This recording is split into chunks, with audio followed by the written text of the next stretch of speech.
પહેલા તો એ સમજીએ કે પ્રિએમ્બલ શું છે.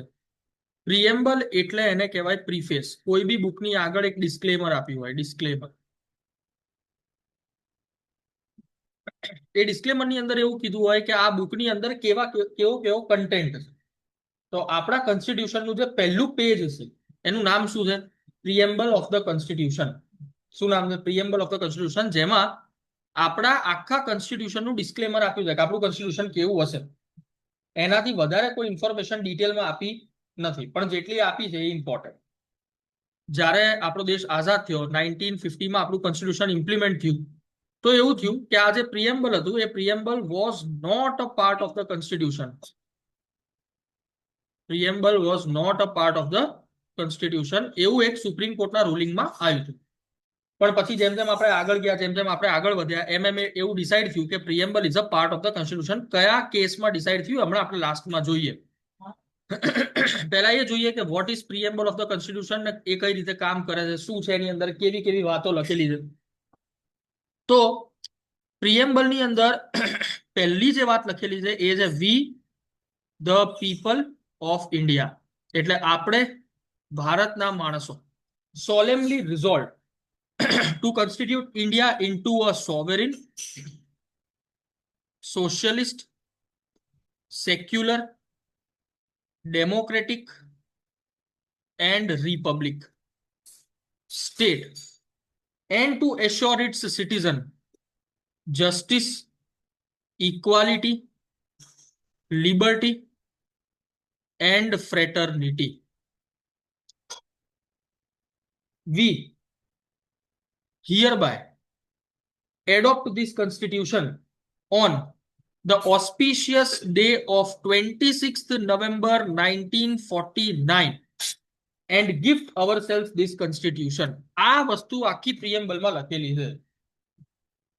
ફરી એકવાર સમજીએ. We the people of India, having solemnly resolved to constitute India into a sovereign, socialist, secular, democratic republic and to secure all its citizens justice, liberty, equality, fraternity. In our Constituent Assembly, this 26th day of November 1949, we do hereby adopt, enact and give to ourselves this constitution. એટલે આપણા લોકોએ બનાવેલી આપણા લોકો માટે gift છે. પડી સમજણ? આ કોન્સ્ટિટ્યુશન આપણા લોકો માટે બનાવેલી આપણી ગિફ્ટ છે. અને એની અંદર આ જે 9 વર્ડ્સ છે એ 9 વર્ડ્સ તમારે એટમોસ્ટ ધ્યાન રાખવાના, કેમ કે આની અંદરથી પ્રિલિમ્સ અને મેન્સમાં ક્વેશ્ચન પૂછાય છે. હમણાં તમે પ્રીવિયસ યર ક્વેશ્ચનમાં જોયું, લિબર્ટી ઉપર ક્વેશ્ચન હશે, ઇક્વાલિટી પર ક્વેશ્ચન હશે, સોવેરનિટી, સોશિયલિસ્ટ, સેક્યુલર, આ બધા પર ક્વેશ્ચન હશે પ્રિલિમ્સમાં અને મેન્સમાં બી. તો આની અંદર કેવી કેવી વાતો કરેલી છે એ આપણે થોડુંક ધ્યાનમાં લઈએ. તો સૌથી પહેલો જે ટોપિક છે, સૌથી પહેલો વર્ડ જે છે એ છે સોવેરિન. ગુજરાતીમાં એને શું કહેવાય? સાર્વભૌમિકતા. શું કહેવાય? સાર્વભૌમિકતા. હવે આ સોવેરિનિટી, સાર્વભૌમિકતાનો મતલબ શું છે કે આપણો દેશ 190 યર્સ સુધી બ્રિટિશર્સના અંડરમાં હતો. કેટલા વર્ષ સુધી? 190 યર્સ. 1757માં બેટલ ઓફ પ્લાસી થી લઈને 1947માં આપણને આઝાદી મળી, ત્યાં સુધી 190 યર્સ સુધી બ્રિટિશર્સે આપણી ઉપર અલગ અલગ રીતે રૂલ કર્યું. તો જ્યારે બી આ વસ્તુ થાય તો આજ પછી ક્યારેય બી ભારત ઉપર કોઈ પણ દેશનું ઇન્ફ્લુએન્સ, કોઈ પણ બહારના દેશનું ઇન્ફ્લુએન્સ નહીં રહે, એને કહેવાય સોવેરિનિટી. ભારત દેશના સંવિધાનમાં કે ભારત દેશના કાયદા કાનૂન પર કોઈ પણ દેશનું ઇન્ફ્લુએન્સ નહીં રહે, એને કહેવાય સોવેરિનિટી. અચ્છા, હવે મારો ક્વેશ્ચન એ છે, સોવેરિનિટીનો મતલબ શું થાય કે આપણી ઉપર કોઈ પણ બહારના દેશનું ઇન્ફ્લુએન્સ ના હોવું જોઈએ. સાચી વાત? સોવેરિનિટીનો મતલબ થાય સાર્વભૌમિકતા. સાર્વભૌમિકતાનો મતલબ આપણા દેશમાં કોઈ પણ બહારના દેશનું ઇન્ફ્લુએન્સ ના હોવું જોઈએ. તો બ્રિટિશર્સે, જ્યારે આપણે હિસ્ટ્રી ભણીએ છીએ, એ બ્રિટિશર્સે 1860માં એક કાયદો બનાવ્યો જેનું નામ છે આઈપીસી, ઇન્ડિયન પીનલ કોડ, જેની અંદર કયા ગુના માટે કઈ સજા થશે એ બધું લખેલું છે. સેમ એવી રીતે એમણે સીઆરપીસી બનાવ્યું અને સીપીસી બનાવ્યું. કોણે બનાવ્યું? આ મેકોલે બનાવ્યું. હવે એક સાઈડ થી કોન્સ્ટિટ્યુશન એટલે કે બાબા સાહેબ આંબેડકર એક સાઈડ એવું કહે છે કે there should be sovereignty in India. આપણા પ્રિએમ્બલમાં પહેલો વર્ડ શું લખ્યો છે? સોવરેનિટી, મતલબ બહારના દેશનો કોઈ પણ ઇન્ફ્લુએન્સ ના હોવો જોઈએ. તો એનો મતલબ કે એ એવું બતાવવા માંગતા હતા, એ સૌથી પહેલા કાયદા મંત્રી હતા, આપણા ઇન્ડિયાના આઝાદ ભારતના ફર્સ્ટ લો મિનિસ્ટર હતા. તો લો મિનિસ્ટર તરીકે એમણે એવું કીધું હતું કે દરેક નિયમ કાનૂન, દરેક કાયદા કાનૂન અલગથી બનવા જોઈએ. પણ એની જગ્યાએ કોંગ્રેસે શું એડોપ્ટ કર્યું? 1860 નું બ્રિટિશર્સે બનાવેલું આઈપીસી, સીપીસી ને સીઆરપીસી. કેમ? પ્રશ્ન છે ને. એમણે પહેલો જ વર્ડ પ્રિએમ્બલમાં શું વાપર્યો છે? સોવરેનિટી. નોન ઇન્ફ્લુએન્સ, બહારના દેશનું ઇન્ફ્લુએન્સ ના હોવું જોઈએ. જો તમે સંવિધાન નવેસરથી બનાવો છો તો કાયદા બી નવેસરથી હોવા જોઈએ. તો પછી આઈપીસી, સીપીસી ને સીઆરપીસી કેમ? હવે તમે હમણાં જોયું હશે કે અત્યારે 3 નવા કાયદા આયા: બીએનએસ, બીએનએસએસ અને બીએસએ. બીએનએસ એટલે ભારતીય ન્યાય સંહિતા, બીએનએસએસ ભારતીય નાગરિક સુરક્ષા સંહિતા અને બીએસએ એટલે ભારતીય સાક્ષ્ય અધિનિયમ. આણે આ 3 લોઝ ને રિપ્લેસ કર્યા. તો એ સારું છે આપણા માટે કે આ સારું છે આપણા માટે? એ સારું છે આપણા માટે કે આ સારું છે આપણા માટે? બીએનએસ વાળું સારું. કેમ? કેમ કે એની અંદર આપણે આપણી જાતે કાયદા બનાવ્યા છે કે કેવા કાયદા હોવા જોઈએ અને અત્યાર પ્રમાણે કેવી કેવી વસ્તુઓ અંદર એડ થવી જોઈએ. તો આપણે સોવરેનિટીનો અંત અત્યારે લાયા. 1947 માં બાબા સાહેબ આંબેડકરે લખી નાખ્યું હતું કે we the people of India solemnly resolve to constitute India into a sovereign state. What is the sovereignty? Sovereignty matlab non-influence. There should not be any influence of any kind from any country in our country.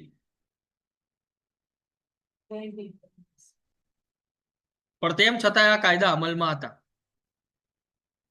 Okay, આગળ જઈએ. સોવરેનિટી નો મતલબ ખબર પડી ને? Okay, આગળ જઈએ. સોવેરિનિટી પછી જે વર્ડ અંદર લખેલો છે એનું નામ હતું ડેમોક્રેટિક. શું લખેલું છે? ડેમોક્રેટિક. ડેમોક્રેટિક નો મતલબ શું છે કે આપણા ત્યાં કેવું તંત્ર હશે? આપણા ત્યાં કેવું તંત્ર હશે? લોકતંત્ર. હવે હું તને એક સિમ્પલ વસ્તુ સમજાવું. આ જે ડેમોક્રેસી છે, આ ડેમોક્રેસી 2 ટાઈપની હોય. આ ડેમોક્રેસી કેટલા ટાઈપની હોય? 2 ટાઈપની હોય. હા બોલ હર્ષિલ, ડાઉટ બોલ. ભાઈ તમે કીધું કે આઈપીસી ના હતું એટલે એના કારણે આપણે ઇન્ફ્લુઅન્સ પડે, પણ આપણે આખા કોન્સ્ટિટ્યુશન તો મલ્ટિપલ કન્ટ્રીઝ માંથી આપણે વસ્તુઓ લીધી છે, તો એ બી એક કાઇન્ડ ઓફ આગળ ઇન્ફ્લુઅન્સ ના કહેવાય? એની માટે આગળનો લેક્ચર જોજે એક વખત, તને ડાઉટ ક્લિયર થઈ જશે. પછી બી ડાઉટ હશે તો હું તને કરાવી દઈશ. ઓકે ઓકે એક વખત આગળનો લેક્ચર જોજે, એમાં મેં આ વસ્તુ ક્લિયર કરેલી છે. ઓકે ઓકે હા. ચલો, તો ડેમોક્રેટિક નો મતલબ શું છે? લોકતંત્ર. લોકતંત્ર 2 પ્રકારના હોય. એકને કહેવાય ડાયરેક્ટ ડેમોક્રેસી અને એકને કહેવાય ઇનડાયરેક્ટ ડેમોક્રેસી. આપણે કઈ ડેમોક્રેસી છીએ? તને શું લાગે છે આપણે કઈ ડેમોક્રેસી છીએ? ડાયરેક્ટ કે ઇનડાયરેક્ટ? આપણે ઇનડાયરેક્ટ ડેમોક્રેસી છીએ. હવે ડાયરેક્ટ ડેમોક્રેસીનો મતલબ શું પહેલા એ સમજ. ડાયરેક્ટ ડેમોક્રેસીની અંદર 4 વસ્તુ આવે. ડાયરેક્ટ ડેમોક્રેસીની અંદર 4 વસ્તુ આવે. એક આવે રેફરેન્ડમ, એક આવે ઇનિશિયેટિવ, એક આવે રિકોલ અને એક આવે પ્લેબિસાઇટ. હવે આ બધાના અલગ અલગ મિનિંગ છે. માનો કે કોઈ પણ ટેરિટરીમાં કોઈ પણ માણસને કઈ પ્રોબ્લેમ થઈ, તો એ માણસને શું ડિસિઝન લેવું છે સરકાર એને ડાયરેક્ટલી પૂછે. મીટિંગ બોલાવે, ત્યાંના માણસોની મીટિંગ બોલાવે અને પૂછે તમારે આમાં શું ડિસિઝન લેવું છે.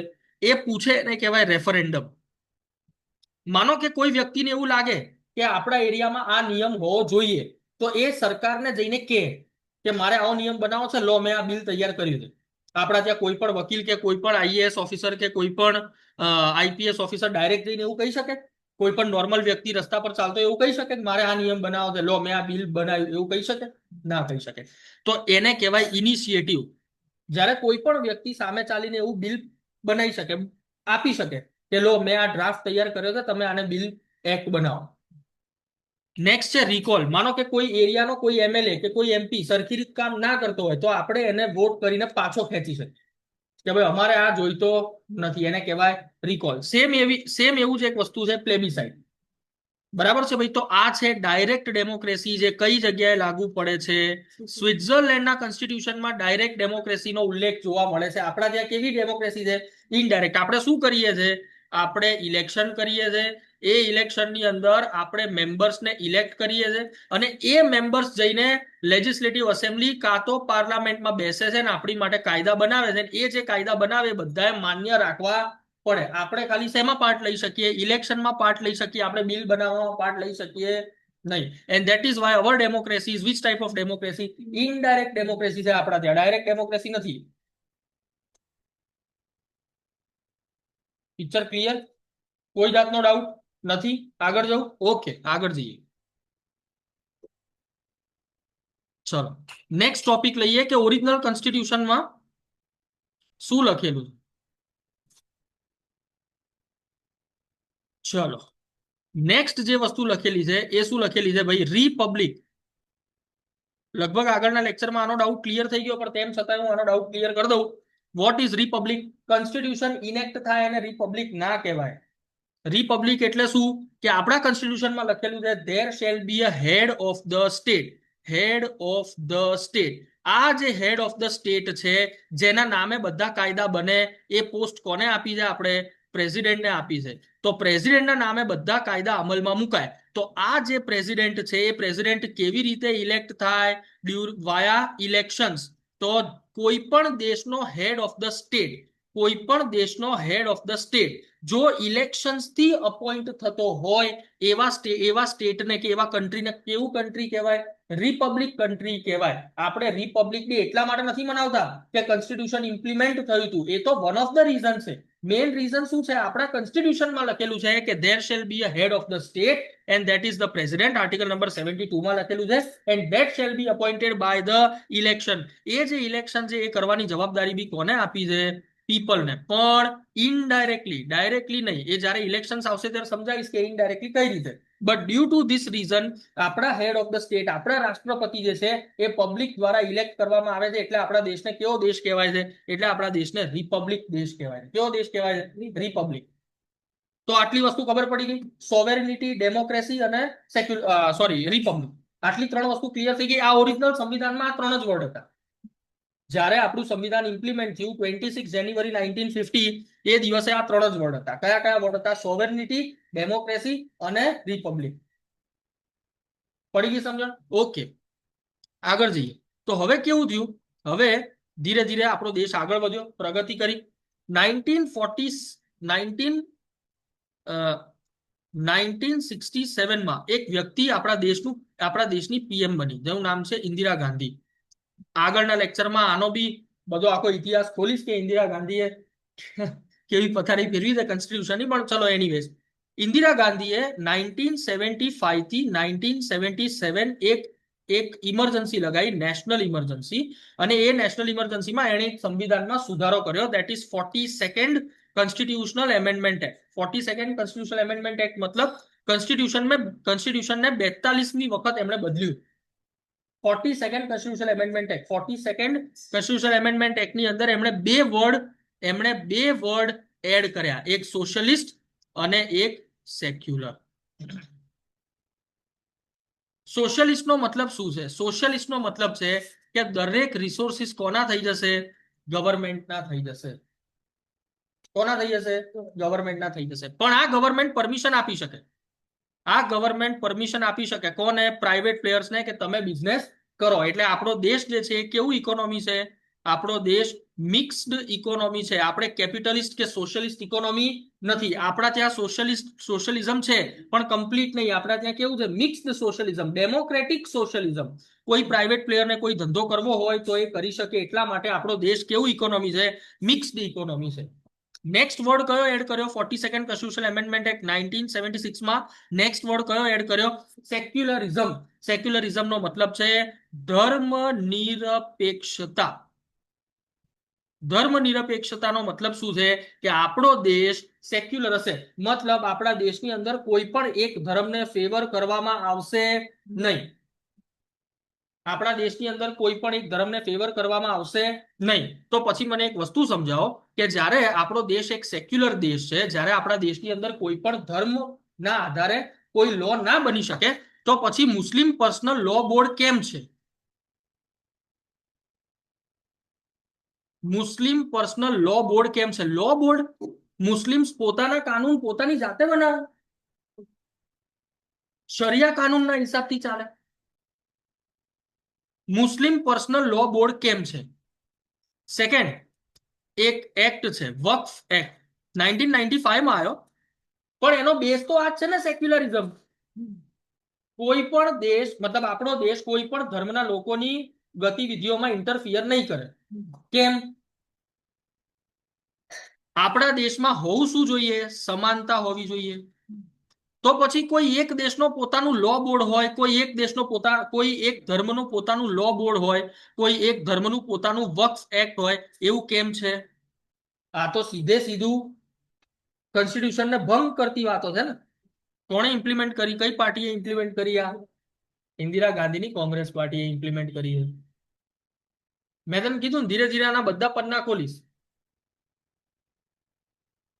આપણા ત્યાં એવું લખેલું છે સેક્યુલરિઝમ. તો સેક્યુલરિઝમનો મતલબ છે કે કોઈ પણ એક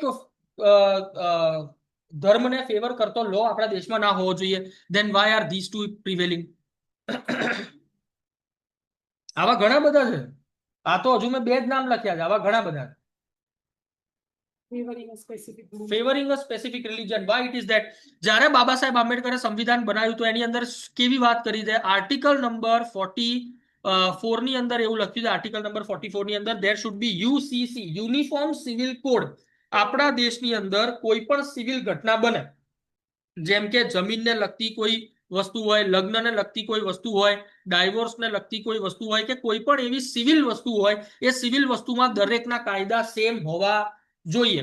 તો હિન્દુ મેરેજ એક્ટ શું કહે છે કે એક હિન્દુ એક જ લગ્ન કરી શકે, બીજા લગ્ન કરે તો એની ઉપર ગુનો લાગે. પણ મુસ્લિમ પર્સનલ લો બોર્ડે જો લો બનાવ્યો છે અકોર્ડિંગ ટુ શરિયા, એની અંદર એમનામાં 4 લગ્ન અલાઉડ છે. આવું ધર્મ નિરપેક્ષતા કેમ? આવી ધર્મ નિરપેક્ષતા ના હોવી જોઈએ. તમે તો એને ખુલ્લી છૂટ આપો છો, તમારે જે કરવું હોય કરો. આમાં ફોર્સફુલ કન્વર્ઝન ચાલુ થઈ જાય, આમાં તો ધર્મના નામે ઝઘડા ચાલુ થઈ જાય, રાઇટ્સ ચાલુ થઈ જાય. આ વર્ડ મેન્શન કરવાની જરૂરત જ નથી. સેક્યુલરિઝમ આવ્યું ત્યારે આ બધું થયું ને. તો આ બધી વસ્તુ ઇમ્પ્લિમેન્ટ કરવાની જરૂર નથી. પણ તેમ છતાં ઇન્દિરા ગાંધી આ વર્ડ લઈને આવી 1976, 42nd કોન્સ્ટિટ્યુશનલ એમેન્ડમેન્ટ એક્ટ 1976 માં 2 વર્ડ એડ થયા. કયા કયા? Socialist and secular. પહેલા જ્યારે બાબા સાહેબે સંવિધાન બનાવ્યું હતું ત્યારે આ વસ્તુ નથી. ત્યારે કઈ વસ્તુ હતી? Democratic, republic and sovereignty. બસ, બીજી કોઈ વસ્તુ અંદર મેન્શન ન. ઓકે, ચલો આગળ જઈએ. તો આ 5 વર્ડ તો તને ખબર પડી ગઈ: સોવેરેનિટી, સોશિયલિઝમ, સેક્યુલરિઝમ, ડેમોક્રેસી અને રિપબ્લિક. ચલો આગળ જઈએ. આગળ શું લખ્યું છે? And to assure and secure all its citizen justice. Justice, આપણે કેટલા પ્રકારના જસ્ટિસ આપવાની વાત કરી છે? આપણે સોશિયલ જસ્ટિસ આપવાની વાત કરી છે, આપણે ઇકોનોમિક જસ્ટિસ આપવાની વાત કરી છે, અને આપણે બીજા કેવા જસ્ટિસ આપવાની વાત કરી છે? પોલિટિકલ. આપણે આ 3 પ્રકારના જસ્ટિસ આપીએ છીએ: સોશિયલ, ઇકોનોમિક એન્ડ પોલિટિકલ. હવે તું મને એક વસ્તુ સમજાય, સોશિયલ જસ્ટિસનો મતલબ શું છે? કે માનો કોઈ પીછડા વર્ગ હોય, માનો કોઈ પછાત વર્ગ હોય, એ પછાત વર્ગને આપણે જસ્ટિસ આપીએ છીએ. તો તું મને એ સમજાય કે સોશિયલ જસ્ટિસની જ્યારે આપણે વાત કરતા હોય તો સોશિયલ જસ્ટિસની જ્યારે આપણે વાત કરતા હોય તો સોશિયલ જસ્ટિસની અંદર માની લો કે કોઈ એક જગ્યાએ એવું થયું, માની લો કે કોઈ એક જગ્યાએ એવું થયું કે ગામડાની અંદર કોઈ વ્યક્તિ ભણે એમ નથી. માની લો કે ગામડાની અંદર કોઈ એક વ્યક્તિ ભણે એમ નથી, બરાબર છે ભાઈ? તો તારે એને બુક્સ પ્રોવાઈડ કરવી જોઈએ, કે પછી તારે એની માટે એવું કંઈક કરવું જોઈએ કે ભલે આના ઓછા માર્ક આવે, ભલે આ ડિઝર્વિંગ ના હોય, પણ તેમ છતાં એને સિલેક્ટ કરવું? શું કરવું જોઈએ? આપણે બુક્સ પ્રોવાઈડ કરવી જોઈએ, આપણે ઇન્ફ્રાસ્ટ્રક્ચર ડેવલપ કરવું જોઈએ, આપણે એ વ્યક્તિને એના પગ ઉપર ઉભા રહેતા શીખવાડવાનું છે, આપણે એને શાક બનાવતા શીખવાડવાનું છે, પીરસીને થાળી નહીં આપવાની. તો સોશિયલ જસ્ટિસની અંદર શું છે કે સોશિયલ જસ્ટિસની અંદર આપણે એ વસ્તુની એશ્યોરિટી આપીએ છીએ કે આપણે દરેક માણસને શું કરીશું? દરેક માણસને ઇક્વલ સ્ટેટસ આપવાની ટ્રાય કરીશું. એમાં આપણે વચ્ચે શું કરી નાખ્યું? એમાં આપણે વચ્ચે ઇમ્પ્લિમેન્ટ કરી નાખ્યું ફર્સ્ટ કોન્સ્ટિટ્યુશનલ એમેન્ડમેન્ટ એક્ટ 1951 માં. અને એ જે 1951 માં આપણે first constitutional amendment act add કર્યું, એની અંદર શું થયું કે એની અંદર આપણે શું લઈને આયા? આપણે લઈને આયા રિઝર્વેશન. કઈ પાર્ટી લઈને આવી? કોંગ્રેસ પાર્ટી લઈને આવી. કઈ પાર્ટી? કોંગ્રેસ પાર્ટી.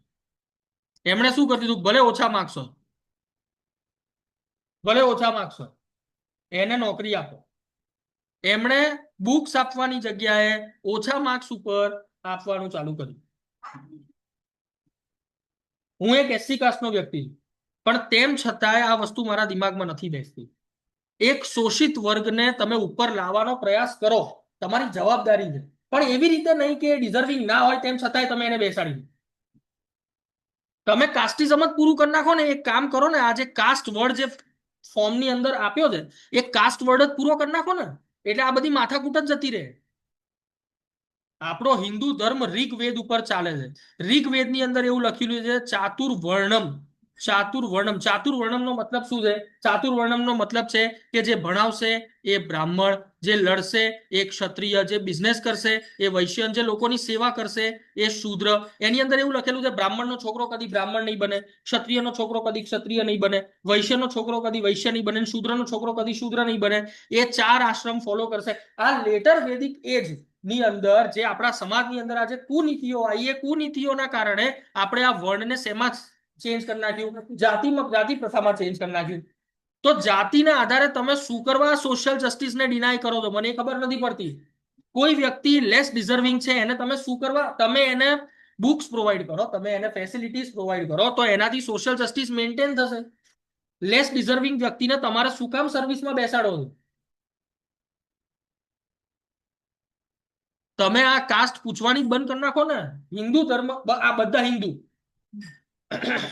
મુસ્લિમની અંદર કોઈ પૂછવા જાય છે? તમે કેવા મુસલમાન છો? સુન્ની છો, શિયા છો, અશરફી છો, અહેમદિયા છો, દેવબંદી છો, બરેલવી છો, હનાફી છો, સફાઈ છો? કયા મુસલમાન પૂછવા જાય છે? આટલી બધી સબકાસ્ટ છે એની અંદર. ક્રિશ્ચિયનમાં કોઈ પૂછવા જાય છે? તો પછી હિન્દુમાં જ આ કાસ્ટ વર્ડ કેમ આવે છે? આપણા દેશને, આપણા માણસોને, આપણા હિન્દુ ધર્મને તોડવાની આજે નીતિ જે પોર્ટુગીઝ ને બ્રિટિશર્સ આપીને ગયા એ કોંગ્રેસ પાર્ટી ચલાઈ રહી હતી. આજ ખતમ કરી દો ને, કાસ્ટિઝમ જ ખતમ કરી દો, એટલે કોઈ એસસી નહીં, કોઈ બ્રાહ્મણ નહીં, કોઈ દરબાર નહીં, કોઈ ક્ષત્રિય નહીં, કોઈ વૈશ્ય નહીં, કોઈ શૂદ્ર નહીં, બધા હરખા. આપણે હિન્દુ ભાઈ, બસ કર દો ને એવું. અને આ વસ્તુ મેન્શન છે સંવિધાનમાં. સંવિધાનમાં આ વસ્તુ લખેલી છે. બાબા સાહેબ આંબેડકરે લખી છે કે આપણે સોશિયલ જસ્ટિસ તરફ આગળ વધવાનું. હવે એ માણસ એવું તો ના લખે ને કે બુક્સ પ્રોવાઈડ કરો. એ માણસ ચોખ્ખું એવું તો ના લખે ને કે બુક્સ પ્રોવાઈડ કરો, રિઝર્વેશન ના આપતા. એ આપણી ઉપર છે કે આપણે એને કઈ રીતે ઇન્ટરપ્રિટ કરીએ છીએ. આપણી સરકારે આપણા હિન્દુ ધર્મને તોડવાનું કામ કર્યું છે, કોંગ્રેસ સરકારે. સોશિયલ જસ્ટિસ આવે તો એ રીતે ના આવે. થોડી સમજણ. સેકન્ડ, આપણે શું શેના જસ્ટિસની વાત કરીએ છીએ? Economic justice, financial justice. આ ઇકોનોમિક જસ્ટિસનો મતલબ શું છે? ઇકોનોમિક જસ્ટિસનો મતલબ છે કે આપણે દરેકને ઇક્વલ ઓપોર્ચ્યુનિટી આપવાની. કોઈ પણ ધર્મ કે જાતનો હોય એ નહીં જોવાનું, એને ઇક્વલ ઓપોર્ચ્યુનિટી મળવી જોઈએ કમાવાની. એ જોબ કરી શકે, બિઝનેસ કરી શકે, પોતાનો કોઈ મોટા પાયે ધંધો નાખી શકે. એક ક્રિકેટર બનવું હોય તો ક્રિકેટર બને. એને એની રીતે ઇકોનોમિક વસ્તુઓ સાચવવાની પરમિશન છે. પણ આગળ ફંડામેન્ટલ રાઇટ્સમાં આવશે કે તમે ટેરર ફંડિંગ ના કરી શકો. તમે કોઈ એવું ઓર્ગેનાઇઝેશન ના બનાવી શકો જેનાથી દેશ હિતને નુકસાન થતું હોય. બીજાને નુકસાન થાય એવું કરવાની જરૂર નથી. ઓકે, નેક્સ્ટ શું છે? Political justice. પોલિટિકલ જસ્ટિસ એટલે કોઈ પણ વ્યક્તિને કોઈ પણ જાતનું પોલિટિક્સમાં એન્ટર થવું હોય તો એના જાતિના આધારે એની જોડે ભેદભાવ ના થાય એનું આપણે ધ્યાન રાખવું જોઈએ. પોલિટિકલ જસ્ટિસ આપણે એશ્યોર કરીએ છીએ. નેક્સ્ટ શું છે? નેક્સ્ટ વર્ડ આપ્યો છે લિબર્ટી. શું આપ્યું છે? લિબર્ટી. લિબર્ટી એટલે કેવી? લિબર્ટીનો મતલબ શું થાય? સ્વતંત્રતા. લિબર્ટીનો મતલબ શું થાય? સ્વતંત્રતા. તો કેવા ટાઈપની લિબર્ટી આપણે આપી છે? Liberty of thought, liberty of expression, liberty of belief, liberty of faith અને લિબર્ટી ઓફ વર્શિપ. આપણે કોઈ પણ પ્રકારની વિચારધારા રાખી શકીએ. આપણે કોઈ પણ પ્રકારનો આપણા વિચારને એક્સપ્રેસ કરી શકીએ. આપણે એની અંદર માન્યતા રાખી શકીએ. આપણે એની અંદર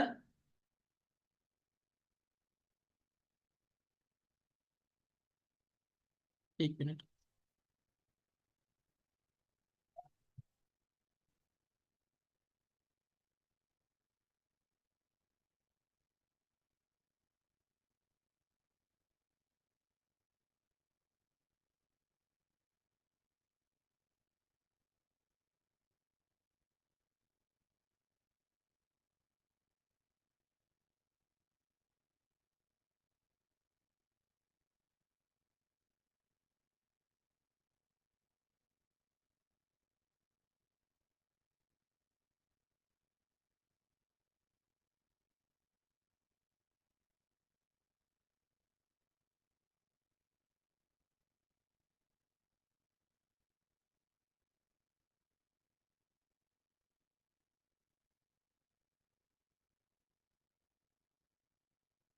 આપણે કોઈ પણ પ્રકારની માન્યતા રાખી શકીએ.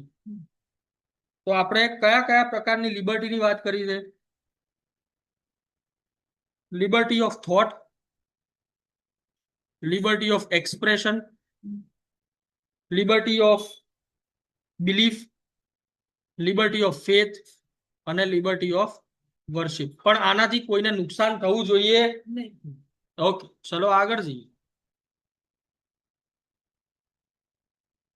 નેક્સ્ટ જે આપણે વસ્તુ કીધી છે એ કીધી છે ઇક્વાલિટી.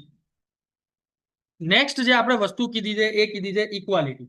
તો equality of what? Equality of status and opportunity. Equality of what? Equality of status and opportunity. દરેક માણસને સ્ટેટસની ઇક્વાલિટીનો અધિકાર છે. તો સોશિયલ જસ્ટિસના નામે તમે રિઝર્વેશન કેમ લગાવો છો? રિઝર્વેશન લાઈન તમે તો જાતિને વેચી દો છો. ઓપોર્ચ્યુનિટી, ઓપોર્ચ્યુનિટી જે છે એ ઓપોર્ચ્યુનિટી બી કેવી હોવી જોઈએ? ઇક્વલ હોવી જોઈએ. બધાને ઇક્વલ હોવી જોઈએ. આપણા કોન્સ્ટિટ્યુશનની અંદર આ વસ્તુ બાબા સાહેબે જ લખી છે. બાબા સાહેબ એક કાસ્ટ માટે નહીં લડ્યા. બાબા સાહેબ દરેક વ્યક્તિ, દરેક સમાજના ઇક્વાલિટી માટે લડ્યા. પણ તમે જુઓ કે એમને કેટલા ખોટા માની લેવામાં આવ્યા. વ્યૂ પોઈન્ટ, કેટલા ખોટા વ્યૂ પોઈન્ટમાં લઈ લીધા. આનાથી પ્રોબ્લેમ, આ વિચારધારા જે થઈ રહી છે ને એનાથી પ્રોબ્લેમ. પડી સમજણ? Last but not the least કયો વર્ડ છે? ફ્રેટર્નિટી. ફ્રેટર્નિટીનો મતલબ શું થાય? ફ્રેટર્નિટીનો મતલબ થાય ભાઈચારો. ફ્રેટર્નિટીનો મતલબ શું થાય? ભાઈચારો. assuring the dignity of the individual and unity and integrity of the nation. Unity and integrity of the nation આપણે મેન્ટેન રાખવાની. તો આ unity and integrity of the nation બી શેમાં એડ કરવામાં આવ્યું? 42nd constitutional amendment act 1976. તો 42nd constitutional amendment act 1976 માં 3 વર્ડ્સ એડ કરવામાં આવ્યા. એક સોશિયલિસ્ટ, એક સેક્યુલર અને એક unity and integrity of the nation. કયામાં એડ કરવામાં આવ્યા? 42nd constitutional amendment act 1976. હવે એક વસ્તુ હું લેક્ચર એન્ડ કરતા પહેલા ખાલી એટલી કહું કે પ્રિએમ્બલની અંદર કોઈ પણ વસ્તુ લખેલી છે એના આધારે તમે કોઈ પણ જાતનો કેસ કરી શકો નહીં. એટલે preamble is not enforceable in any court of law.